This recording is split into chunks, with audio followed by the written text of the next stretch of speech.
Lorsque le vent souffle, certains construisent des murs, d'autres des moulins. Ce proverbe riche en sagesse nous rappelle que les changements les plus profonds et les plus durables se font souvent dans le silence, loin du tumulte médiatique. À l'ombre des projecteurs, des mouvements décisifs se préparent parfois et finissent par transformer radicalement l'avenir de tout un continent. Aujourd'hui, nous nous penchons sur l'un de ces événements, le lancement de la nouvelle monnaie de l'Alliance des États du Sahel. Si, dans certains cercles, l'annonce de cette initiative a pu paraître discrète, pour beaucoup d'Africains, elle représente le germe d'une révolution monétaire qui, à terme, pourrait bouleverser tout l'échiquier économique continental. Alors que certains s'interrogent encore sur la faisabilité d'une telle démarche, d'autres, plus optimistes, y voient un pas de géant vers l'émancipation économique de l'Afrique. Mais au-delà des discours officiels et des spéculations, qu'en est-il vraiment? Quelle est la portée réelle de cette nouvelle monnaie et, surtout, que signifie-t-elle pour les peuples africains, ces premiers concernés qui, trop souvent, sont les derniers informés? Depuis des décennies, les économies africaines se trouvent enchaînées à des systèmes monétaires hérités de la colonisation. Le franc CFA, symbole d'une dépendance économique et politique, a longtemps cristallisé les frustrations. Des contestations sont nées çà et là, des débats passionnés ont alimenté les médias et les réseaux sociaux, tandis que les populations, elles, continuaient de faire face aux réalités quotidiennes, inflation, chômage, manque d'infrastructures et inégalités criantes. Aujourd'hui, avec l'avènement de l'Alliance des États du Sahel, regroupant des pays comme le Mali, le Burkina Faso, le Niger, le Tchad ou encore la Mauritanie, une nouvelle ère semble poindre à l'horizon. L'idée d'une monnaie commune n'est pas neuve, mais la détermination de ces pays, marqués par des défis tant climatiques que sécuritaires, lui donne une portée inédite. Cette nouvelle monnaie, dont les détails techniques restent encore partiellement confidentiels, est présentée comme un outil de libération économique. Elle ne serait plus indexée sur une devise étrangère, mais adossée à des ressources locales et à une vision commune de développement. En d'autres termes, il ne s'agit pas simplement de remplacer une monnaie par une autre, mais de refonder l'architecture même de l'économie sahélienne. Cette refonte repose sur l'idée qu'une monnaie doit servir les intérêts des populations et non les placer sous la coupe d'institutions étrangères. Les ambitions sont claires, assurer une plus grande souveraineté financière, favoriser l'industrialisation du Sahel, encourager le commerce intra-africain et stimuler l'émergence d'un marché commun africain.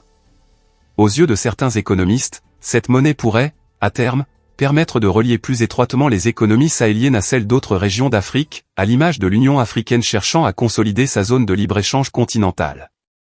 Le premier défi, et sans doute le plus important, est celui de la confiance.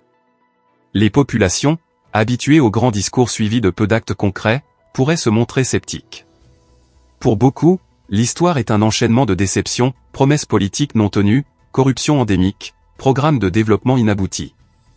Alors pourquoi cette monnaie serait-elle différente?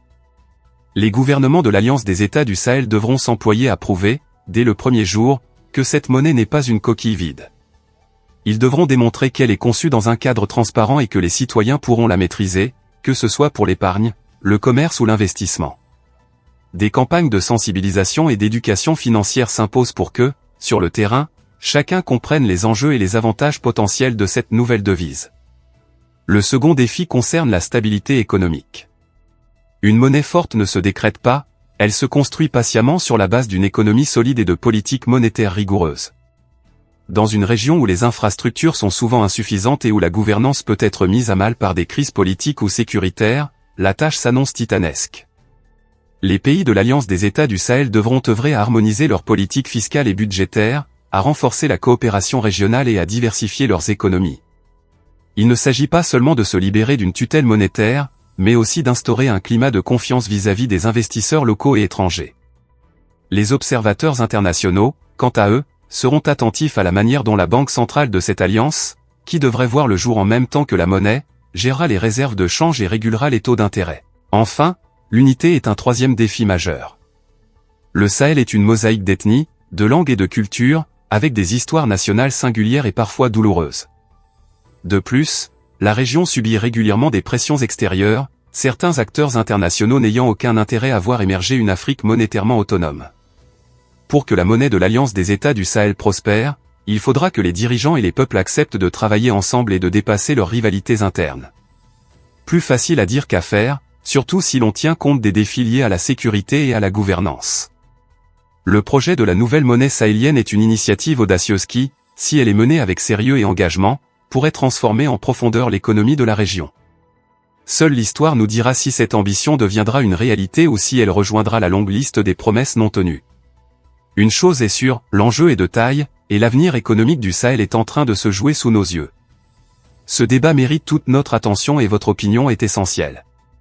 Pensez-vous que cette monnaie marquera un tournant décisif pour l'Afrique ou restez-vous sceptique quant à sa mise en œuvre? Partagez votre avis dans les commentaires et discutons en ensemble. Si vous souhaitez rester informé des évolutions de ce projet et de toutes les actualités politiques qui façonnent notre monde, abonnez-vous à All Politique. Ensemble, analysons les grandes transformations de notre époque et ouvrons le débat.